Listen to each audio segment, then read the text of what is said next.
Bismillahirrahmanirrahim. Assalamualaikum warahmatullahi wabarakatuh. Innal hamdalillah nahmaduhu wa nasta'inuhu wa nastaghfiruh wa na'udzu billahi min syururi anfusina wa min sayyiati a'malina. Man yahdihillahu fala mudilla lahu wa may yudlil fala hadiya lahu. Asyhadu an la ilaha illallah wahdahu la syarika lahu wa asyhadu anna Muhammadan abduhu wa rasuluhu amma ba'd. Qala Allah tabaraka wa ta'ala ya ayyuhalladzina amanu taqullaha haqqa tuqatih wa la tamutunna illa wa antum muslimun. Para jamaah Masjid Al-Furqan, para bapak-bapak, juga para asatidz dan rekan-rekan yang semoga Allah muliakan. Tidak ada kata lebih pantas yang bisa kita ucapkan pada hari ini selain mengucap syukur atas begitu banyak limpahan nikmat dari Allah Subhanahu wa taala, yang mana Allah masih memberikan nikmat-nikmat tersebut kepada kita, terutama nikmat umur yang begitu luar biasa. Hari ini ternyata Allah masih mengizinkan mata kita untuk terbuka kembali, Pak. Begitu banyak manusia-manusia pengen hidup hari ini, ternyata Allah nggak kasih izin, tapi buat kita Allah masih kasih izin. Alhamdulillah juga atas nikmat sehat yang Allah berikan kepada kita, yang mana hari ini ternyata kita masih bisa menggunakan kaki kita, Pak. Masih bisa, mata kita masih bisa lihat, telinga kita masih bisa mendengar. Karena banyak sekali orang-orang yang hari kemarin masih bisa bicara, hari ini udah nggak bisa bicara, Pak. Kenapa? Allah pecahkan pembuluh darahnya satu dan hari ini udah nggak bisa ngomong lagi, nggak bisa jalan lagi, Pak. Dan Allah nggak berikan itu kepada kita. Selayaknya kita bersyukur kepada Allah Subhanahu wa taala. Dan juga atas penjagaan iman Islam yang Allah berikan kepada kita, sehingga Allah mempertahankan agama ini dalam diri kita. Karena banyak juga yang kemarin ustadz, hari ini murtad, itu banyak, Pak. Allah nggak jaga iman Islamnya. Ketika adzan berkumandang, mudah sekali langkah-langkah kita menuju tempat-tempat kita untuk tunduk kepada Allah. Karena banyak juga yang telinganya mendengar, hatinya nggak mendengar. Dan buat bapak-bapak, ibu semua, semoga Allah terima ibadah sholat subuh berjamaahnya hari ini, dan insya Allah kita akan melanjutkan sisi 2 terkait ilmu faraid. Juga salawat serta salam kita mohonkan kepada Allah agar senantiasa dilimpahkan kepada junjungan kita Nabi Muhammad SAW, juga kepada para keluarganya, para sahabatnya, dan juga kepada orang-orang yang mengikuti sunnahnya hingga hari akhir nanti. Para jamaah yang semoga Allah muliakan, sebelumnya saya minta maaf, sebetulnya dijadwalkan minggu kedua ya, Pak ya. Minggu kedua, hanya saja saya ada tugas negara, delegasi Indonesia menuju Azerbaijan. Saya mewakili Indonesia untuk acara COP29 Pak saat itu. Saya baru pulang beberapa minggu lalu juga. Saya diskusi dan saya lihat kebenaran Sabtu ada 5 nih. Boleh deh dibadalin, dan alhamdulillah bisa terlaksana.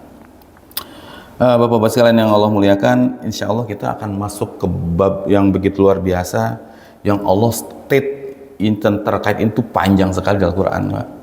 Ilmu yang begitu luar biasa, ilmu yang banyak dilupakan. Ini salah satu ilmu yang paling banyak sumbangsinya memasukkan umat muslim ke dalam neraka abadi, Pak. Loh, bukannya Islam tuh pasti masuk surga, Ustaz? Nah, yang pasti dipastikan masuk surga adalah orang-orang yang memiliki iman walaupun sebesar biji zarrah. Yang dipastikan memiliki iman walaupun sebesar biji zarrah. Tapi untuk muslim, possibility-nya masih ada, Pak.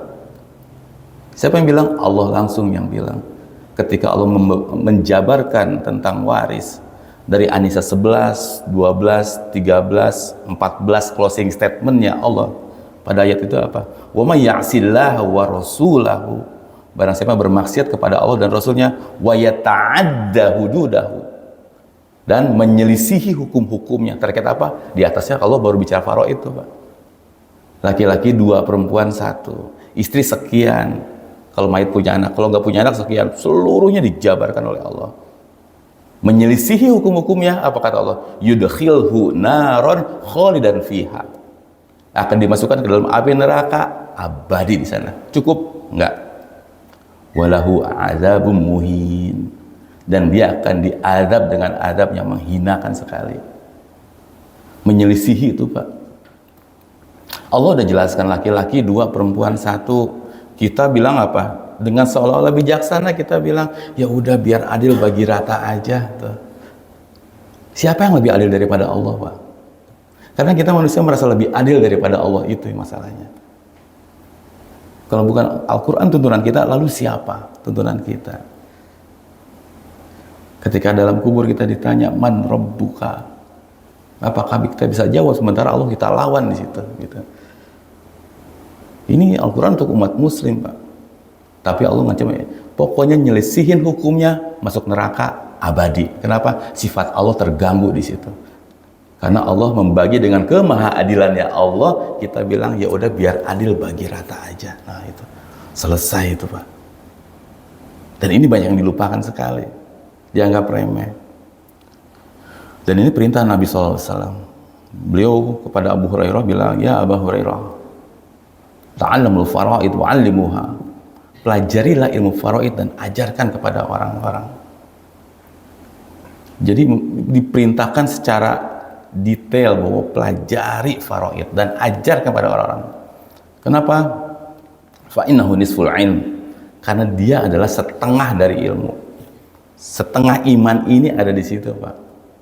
Makanya dulu para sahabat ketika memilih seorang gubernur, mereka voting siapa ditanya, kenapa fulan? Dia ahli ini, dia ahli ini. Ketika tanya kenapa fulan? Ada seorang dulunya budak kulit hitam dari Habasyah. Dan sekarang dipilih. Kenapa orang itu? Dibilang dia ahli faraid tanpa pikir panjang. Ya udah dia. Faraid itu megang banget pada di ilmu itu. Bahwa nisful ilm, setengah dari ilmu. Wa huwa awwalu syai'in yunza'u min ummati. Dan dia adalah yang pertama kali akan dicabut dari umatku, kata Nabi. Yang pertama kali. Perlu kita ketahui bahwa Al-Quran di hari akhir nanti, Pak, akan diangkat. Berangsur-angsur akan diangkat. Bab pertama yang akan hilang dari muka bumi ini adalah bab faraid. Yang pertama kali akan diangkat. Kenapa bab faraid? Pak, nggak usah diserang sama Israel, sama Amerika, sama musuh-musuh Islam tuh. Faraid dicabut, adik kakak bunuh-bunuhan, Pak. Anak ngeracun orang tua, kerusakannya banyak sekali. Dan kata Nabi apa? Wa yunsa. Dia akan dilupakan. Terbukti, Pak, detik-detik ini ratusan masjid di Bogor. Boleh cek, Pak, siapa yang ngadain kajian faraid? Sedikit, nggak nyampe nih 10, Pak. Karena kami pun di MUI pernah survei seperti itu. Sedikit. Dan semoga hal kecil ini semoga besar di hadapan Allah, Pak, untuk mempelajari faraid. Karena ini penting sekali. Kita pertemuan kedua ini kita akan membahas tentang rukun waris dan hijab. Ini yang perlu kita pahami. Nanti saya akan menjelaskan dengan cara ini, Pak. Saya akan menghilangkan istilah-istilah akademisi karena saya menyederhanakan supaya bisa dipahami dengan baik. Karena kalau ngikutin bahasa kitab pusing, banyak yang stres nggak mau belajar gitu, Pak, biasanya. Bahasa kitab kita tuh belajar, saya ya Allah, saya remedial sekali, Pak, 1 semester pada saat itu karena nggak ngerti gitu. Tapi setelah disederhanakan, alhamdulillah. Untuk bisa dikatakan sebuah pembagian warisan, setidaknya harus ada minimal 3 rukun utamanya. Ini 3 rukun utama waris, Pak. Yang pertama adanya pewaris, yaitu pemilik harta. Harus ada nih. Nggak bisa orang tiba-tiba nerima waris dari siapa. Pewarisnya nggak jelas. Juga adanya harta. Adanya harta. Jika nggak ada harta, apa yang mau dibagi gitu, Pak, ya. Udah selesai.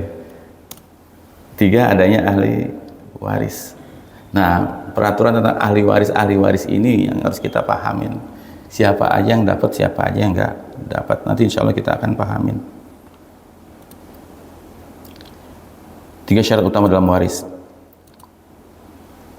Nah ini, Pak, pewaris harus wafat dulu. Nggak ada mau kita ketika sama teman, bro mau kemana atau Pak mau kemana, mau ketemu orang tua, mau ngapain, mau bagi waris, kapan meninggalnya, saya bilang masih ada. Ya nggak bisa lah bagi waris. Syarat waris itu yang punya harta harus meninggal dulu. Kalau masih hidup namanya bagi hibah. Silakan bagi rata, mau bagi jomplang itu silakan deh. Itu bebas kalau hibah. Tapi kalau waris, syaratnya pewaris itu harus wafat dulu. Ini yang banyak nggak dipahamin. Kadang orang tuanya ditodong sama anak-anaknya, "Mah, Pak, daripada ribut ntar bagi waris sekarang aja deh," gitu. Ya nggak bisa juga. Berikutnya, ahli waris itu masih hidup. Kalau ahli waris lebih dulu wafat daripada si pewaris, maka dia dicoret dari kewarisan, Pak. Kadang nanti anaknya yang maju, tidak ada pengganti dalam ahli waris, Pak. Nggak bisa dibadalin. Cucu bisa dapat, bisa, tapi dengan syarat dan ketentuan yang sudah ditentukan. Ada nanti syarat-syaratnya, tapi jangan dulu main bagi-bagi kalau si ahli waris itu udah wafat, karena nggak ada jatahnya. Kalau dulu anaknya ada 3, laki-laki 2, perempuan 1, yang pertama wafat, lalu si pewaris wafat, maka dihitungnya mayit punya anak 2, bukan punya anak 1. Ini banyak si nenek nggak tega gitu, cucunya didapat, udah kasih waris deh itu buat ini, bapaknya udah nggak ada, kasihan kasih. Nggak bisa, itu salah, Pak. Itu yang dibilang kata Allah, siapa nyelisihin hukum-hukumnya itu, ya Allah.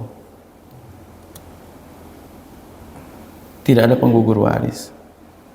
Harus tidak ada penggugur waris, karena waris itu ada penggugur-penggugurnya, Pak. Setiap ibadah itu punya pembatal-pembatal. Mewani atau penggugur waris. Yang membatalkan seorang untuk menerima waris apa aja? Pertama, beda agama, anak murtad, atau orang tua mu'alaf ketika wafat itu nggak bisa mewarisi kepada anak-anaknya yang masih kafir. Atau orang tua muslim, semua muslim, ada satu anak murtad gitu, maka dia tidak bisa menerima waris. Mau nodong kayak gimana, nggak bisa. Nggak bisa, ini aturannya seperti itu. Berikutnya, membunuh pewaris. Kalau ada seorang anak sengaja membunuh pewaris, secara hukum apa yang dia terima semuanya haram. Kalau dia sampai makan dan makan harta haram, Pak, ini waris, Pak. Kalau boleh kita lihat konflik-konfliknya di sekeliling kita, nggak ada waris yang konflik terus hidupnya tenang, Pak. Apalagi ngambil hak orang di waris tuh, balasannya dunia akhirat. Yang kita lihat kehancuran itu dunia akhirat, Pak. Di dunia hancur, di akhirat lebih-lebih lagi. Berikutnya perbudakan, nah, ya, dan sampai saat ini udah nggak ada ini. Kita bahas rukun yang pertama dulu, pewaris. Pewaris itu apa? Dalam bahasa Arab disebut juga dengan al-muwarith. Ini istilah bagi orang yang telah meninggal dan memiliki harta, di mana hartanya tersebut kemudian akan dibagi kepada ahli warisnya. Di dalam bahasa Indonesia, menurut Kamus Besar Bahasa Indonesia, orang tersebut disebut dengan pewaris. Ini pewaris. Syarat-syarat pewaris apa? Muslim. Hadisnya ada jelas. Tidaklah berhak seorang muslim mewarisi orang kafir, dan tidak pula orang kafir mewarisi muslim. Dari dasar inilah bahwa kalau anak murtad atau orang tua masuk Islam sendirian, itu nggak dapat. Hadis riwayat Imam Bukhari dan Muslim, muttafaqun alaih. Jadi nggak bisa selain muslim itu nerima. Berikutnya, sudah wafat, nggak bisa dikatakan pembagian warisan jika pemilik hartanya masih hidup. Kalau mau bagi hidup, ya namanya bagi hibah. Itu hibah mau dibagi rata, silakan. Mau, pokoknya kita punya rumah satu-satu, Pak. Ada 3 gitu, anak 3, ya udah dikasihin 3-3-nya. Nah, ini buat kamu, ini buat kamu. Secara ekonomis kan nilainya beda-beda, Pak. Kita punya rumah satu di Bogor, satu di Cipanas, satu lagi di Ciampea misalkan gitu. Secara nilai kan beda-beda. Tapi seorang anak, satu rumah, itu nggak apa-apa hibah. Tapi waris nggak bisa kayak gitu, Pak. Nilainya soalnya beda-beda. Jadi kalau waris, gimana Ustaz? Biar bagi per aset aja hitungnya, biar gampang. Karena kalau jatah satu, ya pokoknya saya yang di Ciampea ya, saya yang di Cipanas ya, hitungannya beda lagi, Pak. Syarat pewaris berikutnya adalah memiliki harta. Ada benda atau hak kepemilikan yang ditinggalkan baik berupa uang, tanah dan sebagainya. Ini lucunya kadang kita tuh permasalahan di Indonesia adalah kita kalau ngomongin waris kita bicara rumah, tanah. Gitu. Pak, kadang kita lupa, mayat kan punya harta lain ya Pak. Jam tangannya yang harga 2 juta gimana itu? Tas golfnya yang suka main golf, ada harganya itu Pak. Kadang udah ini buat kenang-kenangan, buat ini bagi-bagi aja dulu. Jangan, itu hak ahli waris Pak. Selama itu masih bernilai, maka itu adalah harta waris. Jadi yang dibagi apa? Rumah, tanah, selesai, udah. Itu kursi jati dari gimana, siapa yang beli? Bapak, kok nggak dibagi? Gitu. Pajangan-pajangannya gimana? Ini kalau banyak pernak-pernik di rumah kita, ribet urusannya kita Pak. Ketika ditanya, mah harta papa apa aja? Udah, istrinya aja bingung. Yang mana ya? Makanya Nabi kita Shallallahu Alaihi Wasallam di rumah isinya apa? Nggak ada apa-apa, karena beliau takut ketemu Allah. Dan ingat, harta waris itu harus 0 dibagi habis Pak. Harus habis masalahnya. Ini jangan dijual dah, kenang-kenangan dari bapak biar nggak bisa, bagi hak aja dulu. Kenapa harus 0? Nabi kita Shallallahu Alaihi Wasallam ketika hendak wafat, kalau bapak pernah mempelajari sirah Nabawi, ketika beliau sakaratul maut, apa yang ditanya ke Aisyah? Wahai Aisyah, berapa lagi harta yang aku miliki, kan gitu. Kata Aisyah, sekian dirham, bagikan seluruhnya ke orang-orang. Bahasanya apa? Aku tidak mau menghadap Allah dalam keadaan memiliki harta, katanya. Itu manusia terbaik Pak. Matinya ngadap Allah tuh takut kalau punya harta. Itu manusia terbaik. Lah kita tenang-tenang aja, ya Allah. Karena kalau harta tidak habis dibagi, artinya harta tidak manfaat. Kalau nggak manfaat, kenapa dibeli gitu loh? Masuk lagi ke bab sia-sia kita. Wah, habis lagi hisab kita Pak. Habis kita di bab ini Pak. Penak-penik dan lain-lain, kita ngerasa hidup kita santai. Udah hijrah, udah belajar apa, udah cukup. Wah. Ya ayyuhalladzina amanu dukhulu fis-silmi kafah. Semuanya pelajari. Kita suka lupa itu. Kita dulu sampai bab haid aja kita pelajari, padahal kita laki-laki Pak. Kenapa? Kita bakal jadi pemimpin masalahnya. Dan kalau ini ricuh di rumah, wah selesai. Bukan dosa, bukan amal jariah aja yang nyampe kepada kita nanti. Dosa jariah pun nyampe, anak-anak ribut gara-gara kita nggak ngajarin. Nah, berkaitan dengan pewaris, kewajibannya apa pewaris? Ada hal yang harus diperhatikan. Jadi ilmu ini itu buat orang tua, bukan Pak. Ilmu ini buat calon mayit. Bisa jadi kita lebih dulu daripada orang tua kita. Nah, kita pewaris, orang tua kita ahli waris gitu. Nah, kewajiban pewaris berarti kita ini Pak. Kewajibannya belajar ilmu waris. Satu hadis cukup untuk ini. Thalabul ilmi fardhatun ala kulli muslim. Wajib. Definisi wajib apa Pak? Ketika dilaksanakan mendapatkan pahala, ketika ditinggalkan mendapatkan dosa. Ketika kita tidak mempelajari ilmu waris, kita sedang mengumpulkan dosa-dosa kita Pak. Karena ini wajib. Ilmunya wajib.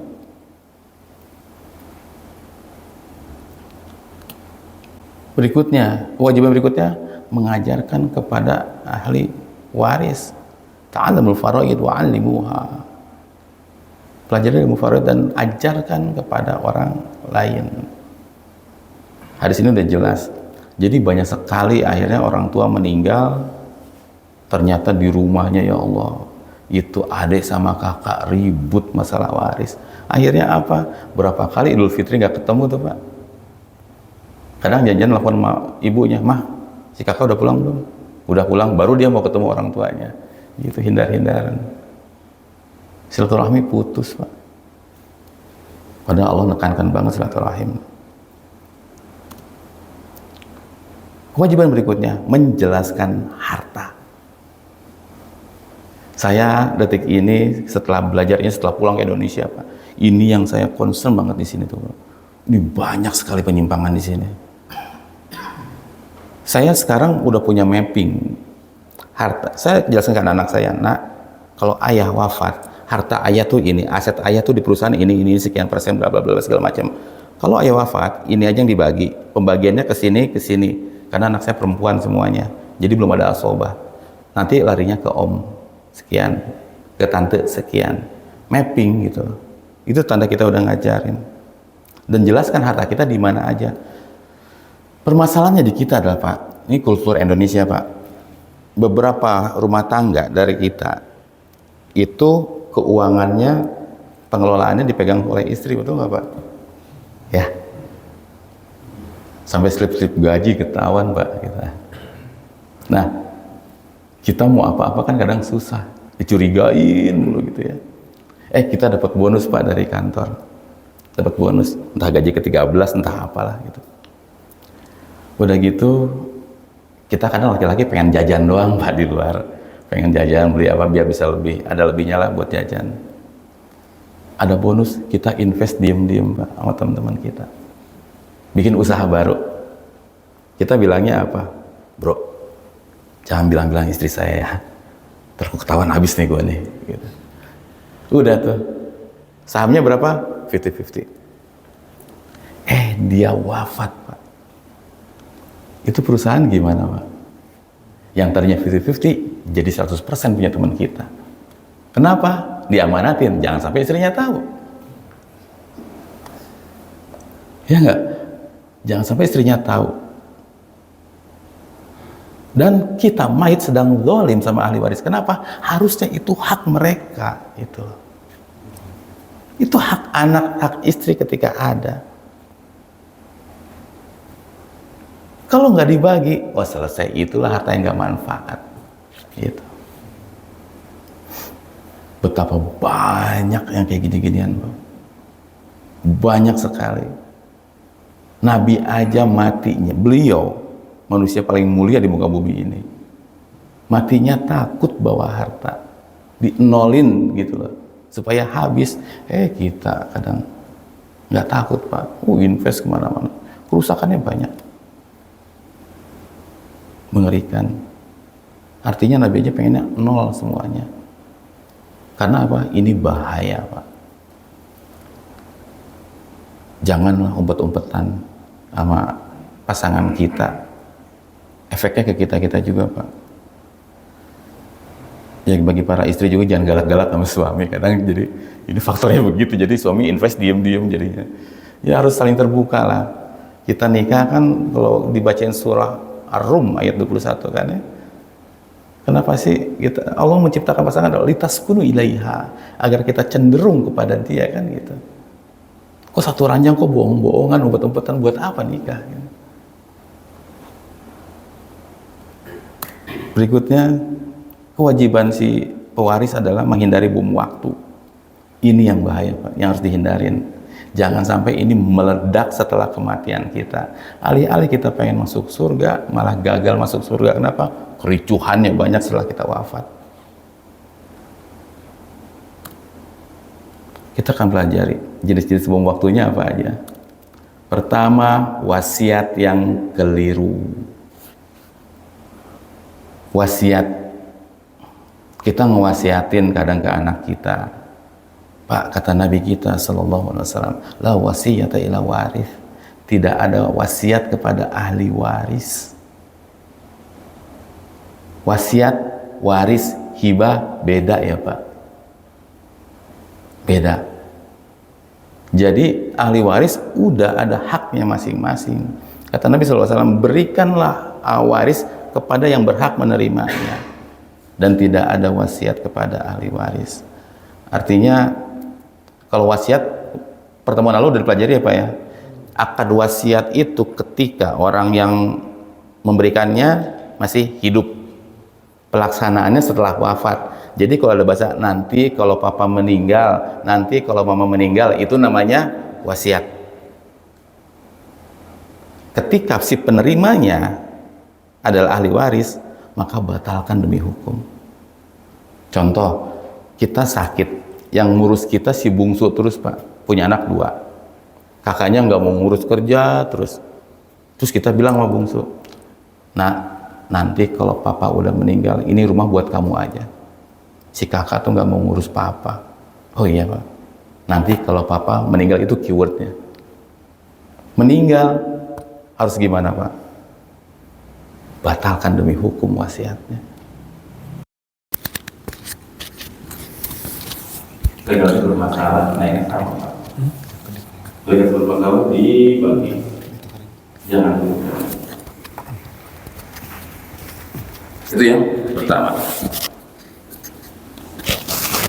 Untuk rukun yang kedua, tadi pewaris rukun yang pertama.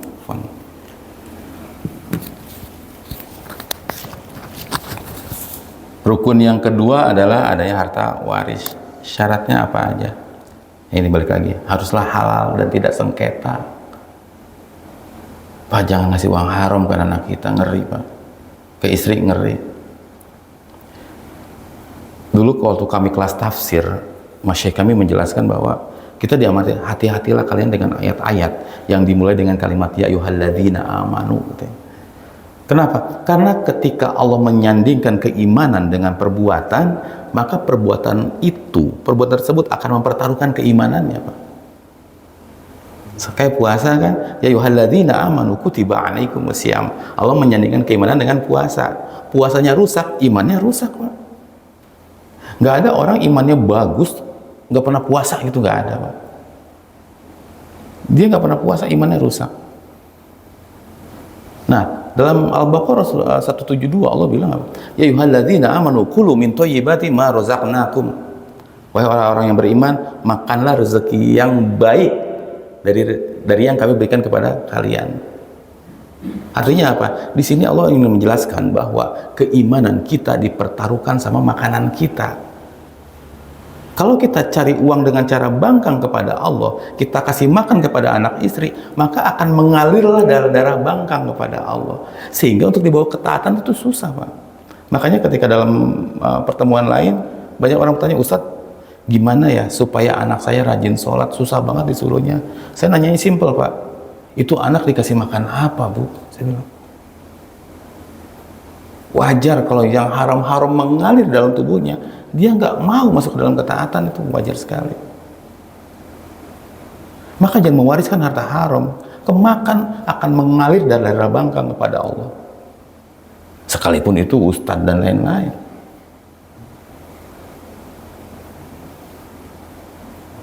Makanya saya pernah canda-candaan Pak, kalau bicara, Pak, kalau boleh jujur, salah satu departemen di Indonesia yang paling banyak korupsinya apa Pak?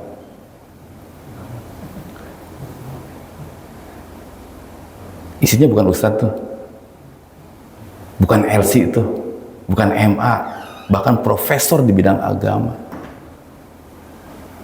Kenapa bisa? Kok ada korupsi terjadi? Mengalir darah-darah bangkang kepada Allah. Nggak semuanya, tapi bisa terjadi, itu luar biasa Pak. Kenapa? Efek harta haram itu seperti itu. Wah, mengerikan ini, jangan coba-coba nih. Ada seorang hafizah nikah sama pegawai bank, istrinya selingkuh katanya. Masa hafiz Quran selingkuh ya Ustadz ya? Saya nanya simpel lagi, antum kerja di mana? Kerja di bank. Bank yang menganut sistem riba. Ya wajarlah. Antum kasih harta haram ke dia, bangkanglah kepada Allah, saya bilang. Jadi jangan salahkan anak, jangan salahkan istri, jangan salahkan siapa-siapa. Kita ngasih makannya seperti apa ke mereka. Kalau mereka keluar jalur, wajar, kita yang buat itu. Maka untuk waris pun jangan coba-coba ngewarisin harta haram. Kemana-mana Pak kerusakannya. Yang keduanya, dimiliki selagi hidup. Jadi harta waris adalah harta yang harus dimiliki selagi hidup. Kalau yang setelah wafat datang, maka itu bukan harta waris Pak. Baginya gimana? Musyawarahkan saja. Contohnya apa? Uang kematian. Harta waris bukan. Harta waris adalah yang dimiliki selagi hidup, artinya dia menguasai 100%. Dia mau berbuat apa aja sama harta itu bisa detik itu. Itu loh. Uang kematian kan nggak bisa, Pak.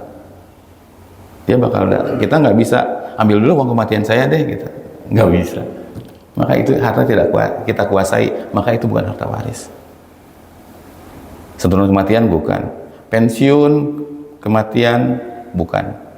Itu hak istri. Biasanya kalau ASN itu ada akad dalam kontraknya itu bahwa pensiunnya jatuh kepada istri, biasanya gitu.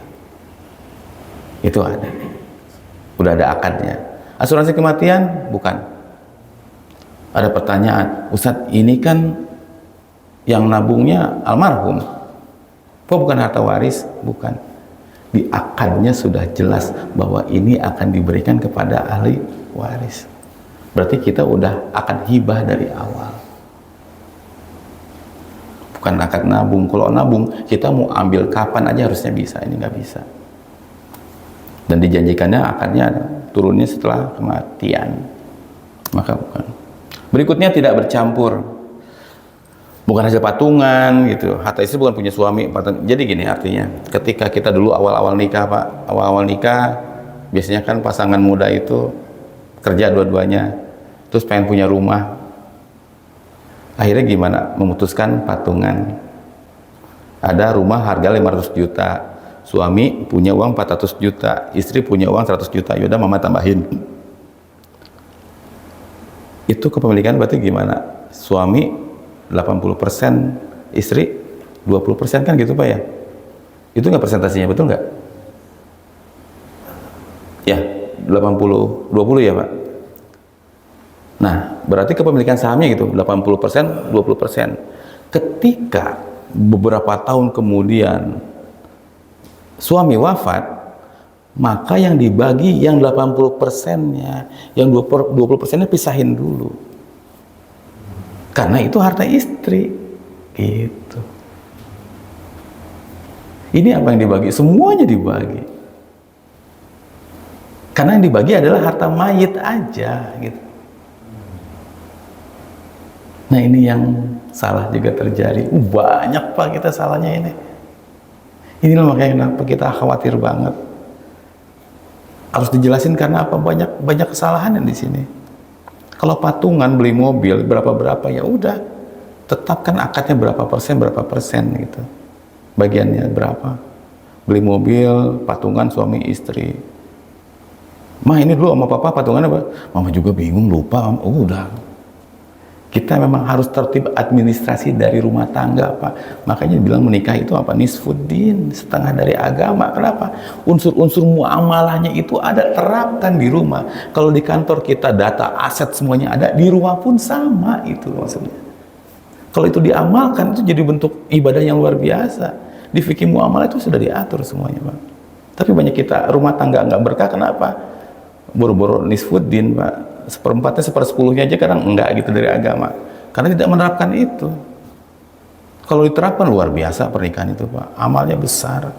Kalau kita di kantor bisa, kita data aset, kita inventory semuanya, begitu pula lah di rumah, data. Supaya apa? Kalau ketika kita wafat, kita tahu harta kita yang mana aja, harta istri yang mana aja. Tidak ada harta bersama dalam Islam itu. Jadi jangan seolah-olah romantis, ini kita, tabungan kita berdua, bukan. Jelaskan saja punya siapa. Kita beli emas, mah ini emas. Istri pun harus tanya, ini punya siapa? Ini punya papa, mama pegangin aja. Nah, kalau meninggal, maka itu dibagi waris, karena kepemilikan masih punya ayah. Kalau ini buat mama, ya udah, artinya hibah terjadi. Berarti kalau kita meninggal, itu emas nggak dibagi. Nah, permasalahan terjadi, pertemuan lalu saya cerita gini, Pak. Banyak pengelolaan keuangan rumah tangga itu kan dipegang sama istri. Kita kasih, Pak, 5 juta per bulan sama istri gitu, atau berapa gitu. Ini istri-istri kita kan pada pinter-pinter, Pak, kadang, Pak. Dikasih 5 juta, selipin 500 ribu. Bulan depannya selipin lagi 500 ribu. Kekumpul berapa? Jadilah jumlah uang yang cukup besar. Apa yang terjadi? Dibeliin emas sama istri. Gitu ya. Dari hasil nabung katanya. Pertanyaannya, kalau kita meninggal itu emas punya siapa, Pak?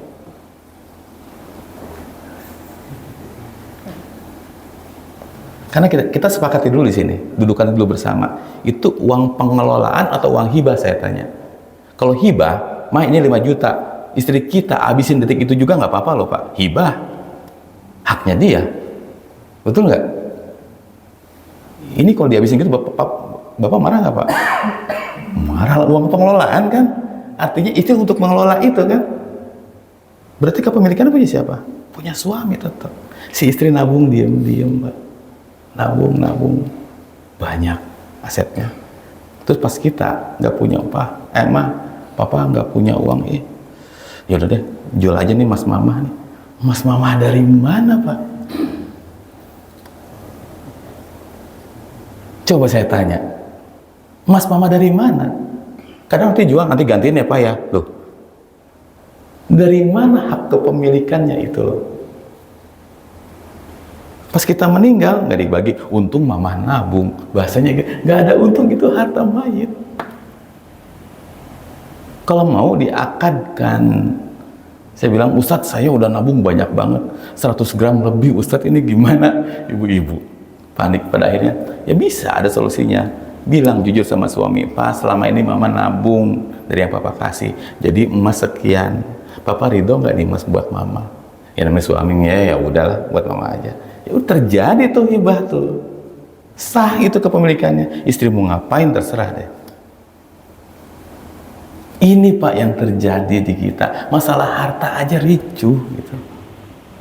Mau selamat diwaris bagian mana kalau ini aja kita nggak bisa manage? Kenapa? Kita pun nggak ngajarin ahli-ahli waris, termasuk istri kita nggak kita ajarin. Kenapa? Kitanya pun nggak belajar. Oh mateng kita, Pak, beneran deh. Ustadz kan Allah Maha Pemaaf, kita kan mati nggak tahu. Jangan dulu bilang seperti itu, Pak. Seandainya Bapak seorang direktur perusahaan, Pak ya, atau di kantor kita punya grup WA, Pak ya, buat koordinasi biasanya, di masjid pun ada. Seandainya kita direktur, kita bilang sama bawahan kita, besok tolong saya minta laporan penjualan bulan ini. Sebagian karyawan kita bilang, baik Pak, baik Bu, gitu ya. Tiba hari besok kita datang ke kantor. Yuk semua divisi kumpul. Mana laporan yang kemarin saya minta? Sebagian ngasih, sebagian bilang, ih laporan apa ya Pak? Kira-kira kita bilang apa Pak sama dia? Saya kemarin udah WA loh di grup. Dibaca nggak tuh? Kan gitu Pak. Dibaca nggak WA saya? Kerjaan kamu ngapain aja selama ini? Oh marah, bisa-bisa dipecat tuh orang Pak. Kita ngadep Allah bilang, ya Allah saya nggak tahu. Allah bilang apa kira-kira? Itu Al-Quran dibaca nggak? Saya udah ngomong, udah tuntas itu di Al-Quran. Kenapa nggak dibaca? Hidup kamu ngapain aja selama ini? Gitu. Udah ngomong tuntas kata Allah di situ. Kamu nggak punya waktu. Gimana? Aku kasih hidup kamu ngapain aja selama ini? Oh, udah. Bisa nggak kita jawab itu loh? Jangan dulu bilang Allah Maha Pemaaf, Pak. Iya Allah Maha Pemaaf. Kita udah minta maaf belum? Udah sadar belum kita bahwa kita tuh salah? Itu loh. Masalahnya banyak orang-orang berjalan di muka bumi nggak sadar kalau dia salah. Dan ini di Al-Quran, tiap Ramadan khotam, berapa tahun khotam, itu ayat kelewat Pak. Tapi dia nggak pernah paham itu. Harta waris itu setelah keperluan, biaya jenazah, hutang, wasiat dan lain-lain. Baru setelah itu baru dibagi waris. Ini bab ini luar biasa Pak. Banyak yang udah ngerasa cukup dengan keislamannya, padahal masih banyak hutang-hutang dia sama Allah. Kita akan bahas rukun yang ketiga, yaitu ahli waris. Pertama, siapa ahli waris itu? Orang yang terdaftar sebagai ahli waris. Ada runutannya, dan Allah di Al-Quran sudah jelaskan itu semuanya. Kadang ada misalkan paman dari ibu gitu ya. Paman dari ibu artinya pamannya mayit, tapi dari ibu. Dulu waktu kita kecil kita dititipin nama paman kita, disekolahin dan lain-lain, sampai besar, sampai sukses, nikah, punya anak, punya perusahaan, wafat Pak kita. Apa yang terjadi? Paman dari ibu nuntut, dulu kan papa kamu sama kakek bahasanya gitu. Masa kakek nggak dapat waris dari ayah kamu? Gitu. Oh iya ya, dulu kan papa sama itu sama kakek, ya dapat, akhirnya dikasih. Nggak ada Pak jalurnya. Paman dari jalur ibu tuh nggak ada. Jadi yang nggak punya, nggak terdaftar sebagai ahli waris, jangan coba-coba minta. Bisa ngambil hak orang gitu. Terus berikutnya adalah hidup saat pewaris wafat. Syaratnya harus hidup Pak. Jangan udah mati duluan, tetap iya ini anak bapak kan 3 semuanya, padahal pas meninggal adanya 2 Pak.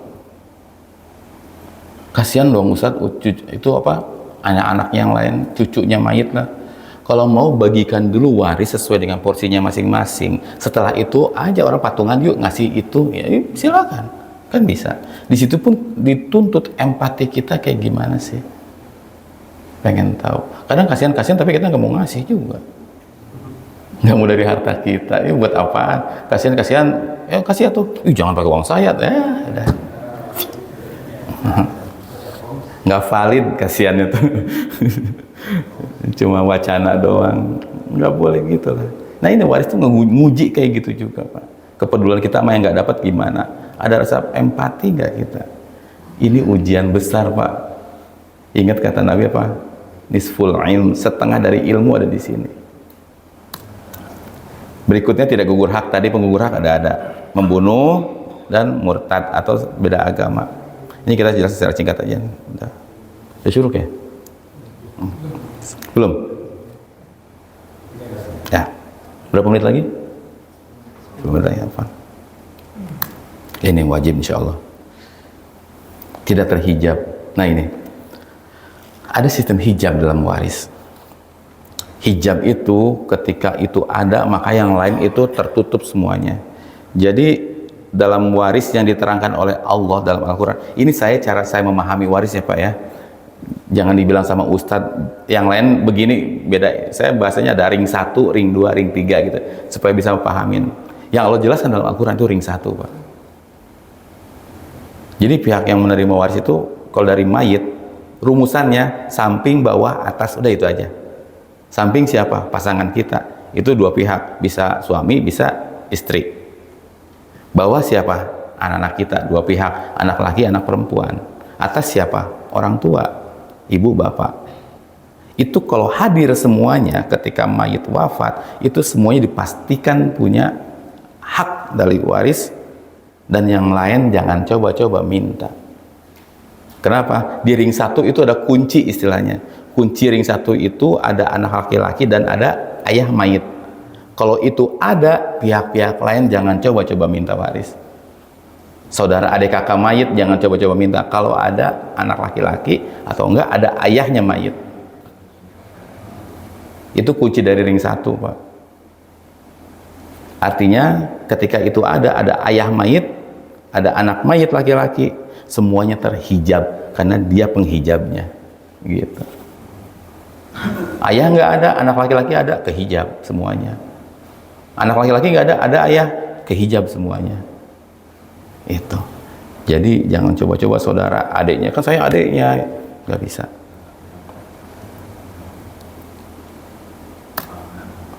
Nah ini yang bukan pewaris dari pihak keluarga, karena ini ada Pak, yang bukan pewaris dari pihak keluarga, cucu dari anak perempuan. Kita punya anak perempuan ketiga. Pertama laki-laki, perempuan. Menikah, punya anak. Si anak perempuan meninggal duluan Pak. Nah ketika si kakeknya wafat, maka harta kakeknya tidak akan turun kepada anak dari anak perempuan. Cucunya mayit, anak perempuan. Tapi laki-laki dapat. Kok gitu Ustaz? Kasihan atuh. Lah kan dia ada bapaknya yang ngurus. Bapaknya kan wajib ngurus. Makanya laki-laki itu 2 jatahnya dari Allah, karena dia harus ngurus yang kayak gitu-gitu. Dan seringkali laki-laki yang 2 lebih dulu habis daripada perempuan yang 1, Pak. Iya kan? Itu lebih sering terjadi. Tetap aja dia harus ngurus ibunya kalau masih ada. Makanya jatahnya 2. Tetap aja dia harus ngurus adik perempuannya kalau belum menikah ataupun janda. Duluan habis, Pak. Nah, kalau mereki beda hal deh itu. Gitu ya, kalau pelit. Tapi itu kan tugasnya laki-laki, kenapa dapat 2 tuh seperti itu, Pak. Dan duluan habis beneran deh kalau bener-bener dia jalan dengan berjalan dengan syariat Islam, duluan habis uangnya, hartanya, daripada anak perempuan yang 1. Bisa nyimpen sama perempuan. Jadi sekali lagi, cucu dari anak perempuan nggak dapat. Waris ya Pak ya. Setelah waris dibagi patungan, yuk silahkan, itu hibah udah jatuhnya. Berikutnya, paman atau bibi dari jalur ibu ini nggak dapat, walaupun berjasa. Berikutnya, sebagian keponakan. Nanti saya nanti di pertemuan ketiga akan kasih chart, atau di pertemuan keempat akan kasih chartnya siapa yang dapat, dan itu saya nomor-nomorin Pak, nomor urutnya. Jadi kalau ini kebuka, nomor berikutnya nomor berapa, nah itu nanti ada, biar nggak pusing nanti. Berikutnya, yang bukan pewaris dari bukan keluarga, emang ada? Ada. Keluarga tiri. Semua yang tiri nggak dapat, Pak. Anak tiri, bapak tiri, ibu tiri nggak dapat. Keluarga angkat, anak angkat, ayah angkat, ibu angkat, nggak ada aja istri angkat, Pak ya.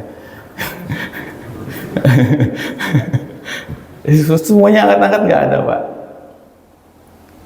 Ini yang luar biasa, ketika seseorang ngangkat anak terus wafat, anak angkatnya dapat, Pak. Atau kebalik, ketika anak angkatnya wafat, dia sukses bisnisnya karena dia anak angkat cuma satunya, ibu angkatnya yang dapat. Gak ada jalur, Pak. Gak ada jalur. Terus dikemanain hartanya, Ustadz? Baitul mal, kok nggak ada siapa-siapa. Jamu, oh nggak ada, kan nggak ada, jadi buat saya aja. Jangan diklaim. Nggak boleh juga, nggak ada hak dalam waris, gitu aja. Kan saya yang ngurus, Ustadz. Ngurusnya ikhlas nggak sih? Kan gitu, balik lagi. Ngurusnya buat apa? Buat ibadah, apa buat dapetin waris gitu. Belok niat lagi kadang kita, Pak. Nah ini, mantan. Seluruh yang mantan nggak dapat, Pak.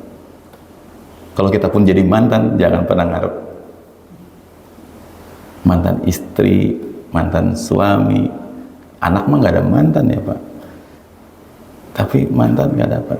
Makanya misalkan kita sebagai suami, gitu, seorang laki-laki, kita dulu pernah menikah, merintis usaha, tapi cerai.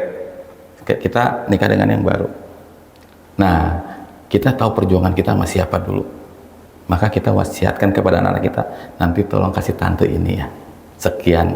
Kalau papa meninggal, boleh tuh Pak, dia nerima. Karena dia bukan ahli waris, udah mantan, nggak terikat. Saya pernah ditanya sama jamaah dari Palembang, dulu Ustadz, bapak saya, istrinya 8, saya bilang gimana? Gimana ceritanya? Saya bilang, syariat Islam aja 4, taunya nikah, cerai, nikah gitu Pak. Jangan bilang istri 8, saya bilang. saya yang pusing gitu. Maksudnya ketika meninggal siapa yang terikat pernikahan, itu maksudnya Pak. Ya. Terkait dengan istri yang 8 itu. Ya, baik. Kalau misalnya nikah siri, itu kan sah secara agama.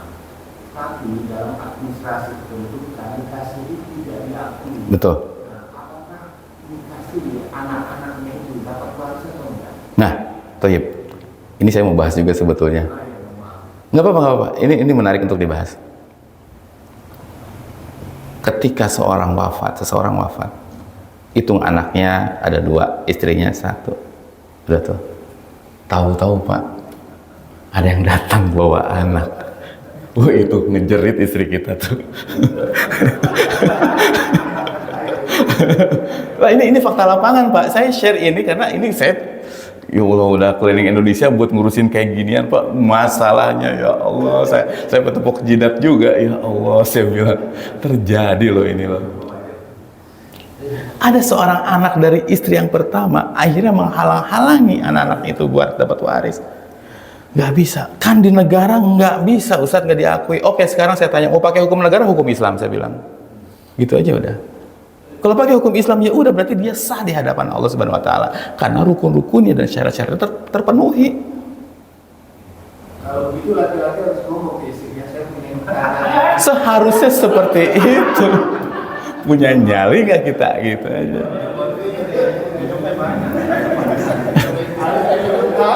Iya. Makanya ada istilah tuh canda-candaan kita, Pak, mendingan minta maaf daripada minta izin, gitu. Seperti itu. Ya ini intermezzo aja, Pak. Tapi itu betul fakta lapangan. Tapi anak dari istri sir itu dapat, karena dia sah di hadapan Allah. Ini kan kita sedang bicara hukum-hukum Allah, Pak. Hukum Al-Quran. Pokoknya kita mau gugat pakai hukum negara, di negara nggak dapat, silakan. Anda bisa menang di sini di hadapan Allah, Anda nggak akan menang. Akan dihisab semuanya, ingat gitu.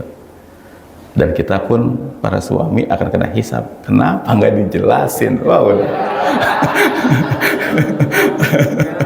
Itu, Pak, masalahnya.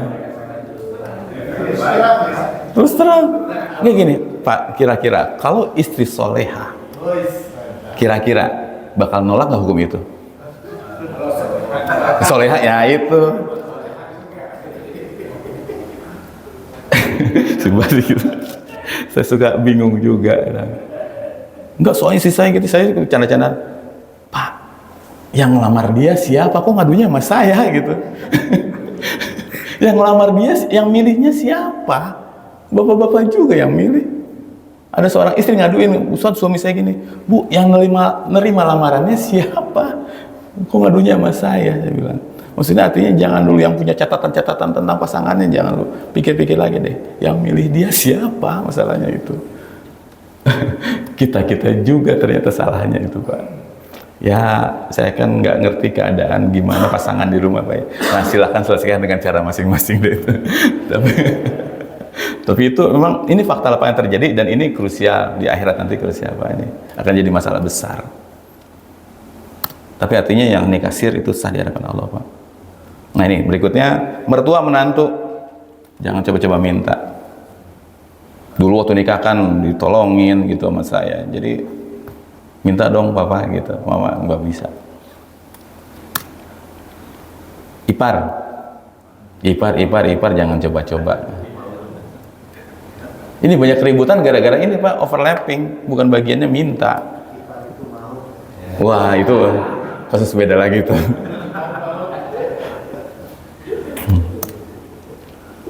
Berikutnya, yang tidak berpengaruh usia. Itu bayi baru brojol, Pak. Bapaknya meninggal, dia ahli waris. Anak kecil nggak ngerti apa, Ustadz. Hitungannya dia punya hak. Adapun kita sebagai pengelola, untuk mengelola aja. Jadi makanya kan kita nggak boleh, Pak, makan harta anak yatim, ya, Pak, betul ya? Harta anak yatim kan haram buat kita dimakan. Yang paling terancam siapa, Pak? Ibunya sendiri. Ibunya sendiri. Kenapa? Karena hak istri dalam kewarisan hanya 1/8 kalau mayit punya anak, gitu. Jatahnya 1/8. Dia makan lebih daripada itu, judulnya dia makan harta anak yatim. Kan anak saya, Ustadz, di hadapan Allah anak yatim. Kita mau pakai hukum mana ini? Hukum Allah apa hukum siapa gitu loh. Siapa sih pemimpin kita dalam hidup ini, masalahnya, Pak? Jadi kalau anak kita masih kecil, terus kita wafat, kita yang para istri atau para ibu punya catatan. Dulu papa waktu wafat itu meninggalkan harta sekian, nak. Hak kamu dalam waris sekian. Ini Pak, mama pakai buat sekolahnya kamu sakit, beli ini, beli itu. Ini sisanya, kasihin kalau ada. Kalau nggak ada, dulu waktu kelas 6, harta waris dari papa udah habis, sisanya sampai kamu kuliah sekarang ini mama yang berjuang untuk kamu. Si anak kasih tahu juga, beritakan. Jadi jangan diambil haknya mentang-mentang masih kecil, gitu. Nggak ngaruh. Menikah dan nggak menikah. Ya sini belum nikah udah dikit aja nih yang nikah, kasihan nih, biayain, warisnya lebih gede gitu. Nggak bisa. Bekerja sama nggak bekerja nggak ngaruh.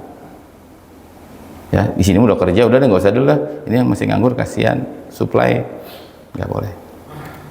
Ini nggak ngaruh semuanya ya. Serumah dan nggak serumah. Biasanya yang kalau mayit hidup sama orang yang serumahnya, anak yang serumah itu pasti kerepotan, Pak. Tapi ini nggak ngaruh. Dicintai atau dibenci nggak ngaruh. Ada Pak anak yang diusir sama orang tuanya. Pokoknya dulu si anak ini, bikin gara-gara terus Pak di rumah Pak. Bentar-bentar masuk penjara tebus.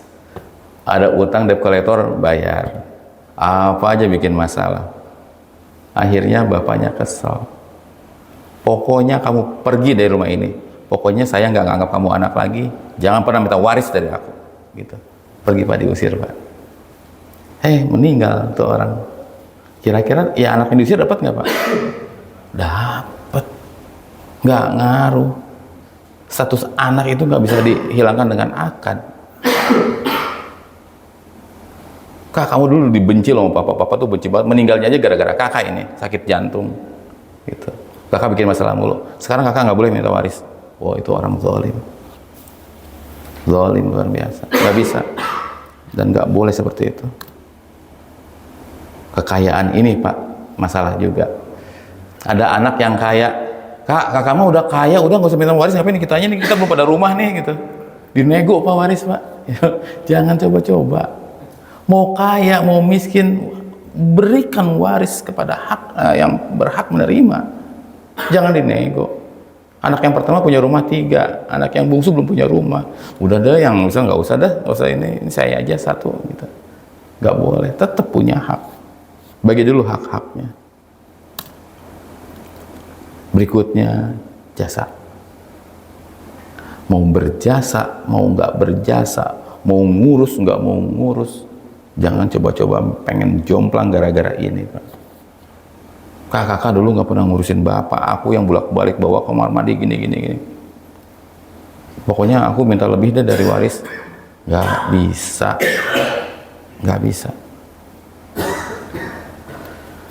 Ini yang bisa disampaikan untuk kali ini Pak. Insya Allah kita di pertemuan yang akan datang balik lagi ke minggu kedua ya Pak, insya Allah ya. Sabtu minggu kedua. Insya Allah nanti kita akan jelaskan yang lebih terperinci lagi tentang hitung-hitungan dari Allah Subhanahu wa taala di Al-Qur'an. Kita akan breakdown yang Al-Qur'annya seperti apa, nanti kita akan jabarkan pertemuan yang akan datang insyaallah. Itu bisa dapatkan. Kalau lebihnya mohon maaf, apabila ada pertanyaan dipersilakan para jemaah sekalian. Ya, silakan. Saya istri bekerja, suami bekerja ya. Baik. Jadi pada saat hidup penghasilan istri digunakan kalau untuk beli rumah ya. Sementara 100%. Ya, okay. Yang hasil suami itu untuk kebutuhan sehari-hari karena bisnis. Baik. Jadi seandainya suami meninggal, itu apakah rumah tadi tetap itu dibagi atau tetap asal istri? Enggak, itu makanya harta istri itu bukan punya suami. Jadi ketika istri beli rumah, ketika suami wafat, berarti itu bukan punya suami, punya istri. Tidak dibagi, gitu. Karena kepemilikannya pemilikan istri. Definisi harta waris kan tadi yang dimiliki mayit selama hidup dalam bentuk aset, gitu. Jadi ketika suami wafat dan itu rumah punya istri, maka tidak dibagi karena itu punya istri, gitu. Itu kira-kira Allah taala a'lam bishawab. Ya, silakan Pak. Ada 2 case Ustaz. Ya, baik. Istri saya kakek neneknya meninggal. Jadi yang tadi Ustaz bilang kan kalau ada anak yang sudah meninggal nggak dihitung. Berarti apa yang dihitung ini kakek neneknya punya rumah, jadi sekarang lagi dijual. Cuma ada anaknya yang sudah meninggal. Nah, ini anaknya repot betul. punya anak lagi, mereka kan cucunya, sepupu-sepupunya ini untuk rumah itu dijual karena ada hak waris orang tuanya. Sedangkan orang tuanya meninggal sebelum si kakek neneknya meninggal. Gitu. apakah memang mereka dapat gitu kan, misalnya karena memang di keluarga penuntut. Kemudian di case yang kedua, ini ibu saya sudah meninggal, ada rumah orang tuanya juga yang sekarang lagi dijual, tapi ibu saya meninggal setelah orang tuanya meninggal duluan. Waktu itu rumahnya memang belum dijual. Apakah ibu saya itu dapat hak warisnya pada saat orang tuanya meninggal, ibu saya masih hidup gitu. Nah, tapi sekarang ibu saya sudah meninggal, apakah dapat atau tidak? Nah ini jazakumullah khairan. Di pertemuan yang lalu kita udah bahas ya Pak ya, penyimpangan waris di Indonesia salah satunya apa? Ketika mayit wafat itu harta waris nggak langsung dibagi. Dan yang paling banyak hampir 70% sampai 80% kasus yang saya temui dari ujung Indonesia sampai ujung Indonesia apa? Yang ribut cucu. Yang ributin cucu. Ricuhnya luar biasa. Inilah kenapa waris itu harus langsung dibagi. Karena gini, mayit kan punya harta Pak. Kita nggak tahu berapa banyak harta mayit yang ke distract nanti, maksudnya keambil, kemakan. Nggak kayak itu, makanya harus langsung buru-buru supaya hitungannya jelas itu loh. Itu satu. Berikutnya terkait tentang sebenarnya nggak masalah mau dari kakek dihitung, tapi ketika dari kakek itu sudah ada hitungannya anak-anak, makanya kita harus langsung bagi waris gitu kan anak. Kenapa? Nggak harus dijual Pak ya, bukan dijual, dibagi haknya. Artinya dalam sebuah rumah kalau mau dibagi waris itu kan bisa dibagi saham kepemilikan, maksudnya berapa persen sudah kita tetapkan. Nah, manakala kita wafat, anak-anak kita sampai mereka pada meninggal itu rumah aset nggak dijual Pak, masih dipakai, tapi kan kepemilikan sahamnya udah ada. Nah, terus kemudian mereka semua generasi kita setelah kita tuh anak-anak kita wafat semua, tapi kan anak-anak kita tahu porsi di rumah itu ada berapa. Nanti mereka turunkan lagi ke anak-anaknya gitu loh. Jadi tahu, oh hak bapak saya, hak ibu saya di rumah ini ada sekian persen, jadi ini aja yang kita ambil. Itu tertib, enak Pak. Nah yang menjadi masalah kayak tadi, dari kakek dapat nggak, karena memang dari kakeknya itu nggak dijelasin ke bawah Pak. Harusnya kalau siapapun anak, selama misalkan ada anak laki-laki nggak Pak dari kakek yang itu? Kalau yang dari yang case pertama kan ini meninggalnya duluan si anaknya. Iya, ahli warisnya. Nah, adalah yang laki-laki ada yang perempuan. nah itu. Di case yang kedua, Yang itu dulu ya. Kalau yang pertama tadi ada orang tua, ada anak laki, anak perempuan, ada anak-anak yang lain yang meninggal duluan sebelum mayit meninggal, maka nggak dapat. Kenapa? Ada anak laki-laki itu si penghijab. Nah, si anak dari yang meninggal duluan ini itu nggak punya hak. Ribut ya Pak ya? Iya pasti. Pasti karena nggak tahu hukumnya Pak. Pasti ribut. Gitu. Harusnya nggak ada apa, makanya saya ya Allah, saya menangis terus itu kalau misalkan ya Allah ini segini kerusakannya gitu dalam ilmu waris. Keluarga ribut Pak. Sekarang tuh nggak tenang tuh ngurusin warisnya. Terus anak yang itu Pak harusnya dijelaskan dirunut dulu kalau mau hukum ketika waktu kakek wafat asetnya apa aja dihitung langsung pembagiannya. Baru nanti anak-anaknya siapa yang ada waktu si mayit wafat, baru itu turunkan lagi rumusannya seperti itu. Itu cara ngelihatnya. Tapi yang jelas kalau memang benar ada anak laki-laki dari mayit, dari ketika ada anak yang meninggal duluan, anak dari yang meninggal duluan itu nggak dapat, cucunya artinya nggak dapat gitu. Wallahu ta'ala alam. Berikutnya ibu tadi ya meninggal setelah ayahnya meninggal. Nah itu pun sama, ketika ayahnya ibu wafat dibagi dulu Pak. Kalau sekarang yaudah hitung aset deh semampunya kita ya, kakek punya apa aja dihitung lalu dibagi anak-anaknya siapa aja yang ada. Nah hak ibu berapa di rumah itu, baru itu yang diturunkan lagi ke bapak dan nenek. Itu dirunut seperti itu, tapi dapat itu ya gitu kira-kira. Wallahu ta'ala alam bisawab. Nanti tinggal di data aja aset dari kakek apa aja gitu kira-kira. Ada lagi Pak? Ayo silakan. Tadi kan Ustaz jelasin dulu masalah juga. Kadang-kadang anak saya masih pada kecil. Betul. Kami beli baju, mainan, pakaian.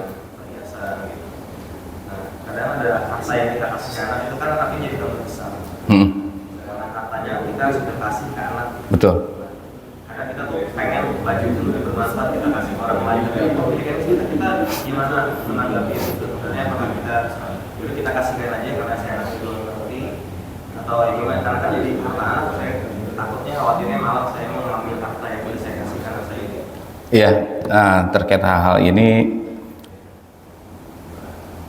sebetulnya kan si anak belum terhukumi. Kita sebagai walinya kita bisa ambil tindakan seperti itu. Jadi ada beberapa pendapat hukum mengenai ini. Cuma dalam hal ini saya menguatkan pendapat bahwa si orang tua masih jadi walinya ini, masih punya hak untuk itu gitu. Jadi nanti udah besar kita bisa jelaskan ke anak, catat dulu kamu punya baju ini, disedekahin seperti itu. Tarbiyahnya ada, tapi kita sebagai orang tuanya masih punya hak untuk itu. Itu kira-kira. Jadi ini masalah apa ya? Ya anak kan belum balik, belum apa, tapi tarbiyahnya kita jangan sampai dilepasin. Tapi itu saya ambil pendapat yang nggak masalah karena orang tua masih punya hak atas anak itu karena masih kecil, masih perlu bimbingan dan lain-lain. Tapi kita jelaskan setelahnya. Itu kira-kira. Wallahu taala alam. Ada lagi Pak? Bu? Ibu-ibu nggak ada di sini Pak? Ibu-ibu ada nggak sih? Nggak ada ya? Bapak-bapak aja insya Allah.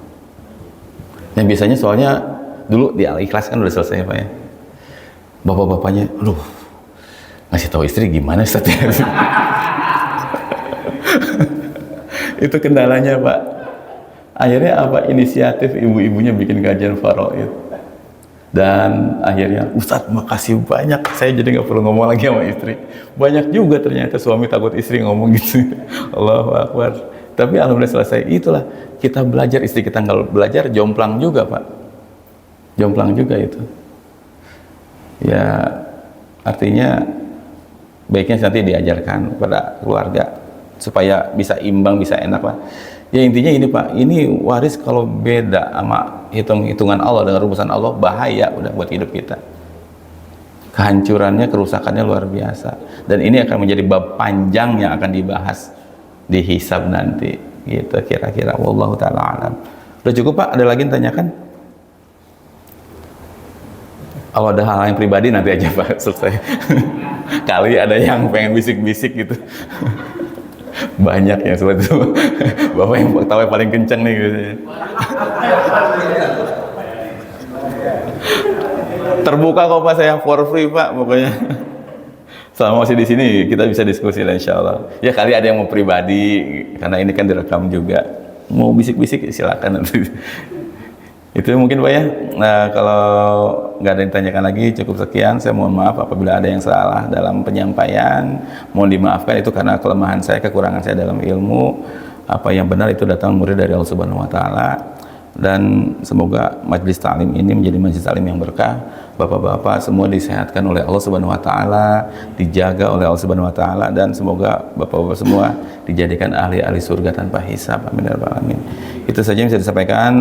Kita tutup dengan doa kafaratul majlis. Subhanakallahumma wa bihamdika asyhadu an la ilaha illa anta astaghfiruka wa atubu ilaik. Wabillahi taufiq wal hidayah. Assalamualaikum warahmatullahi wabarakatuh.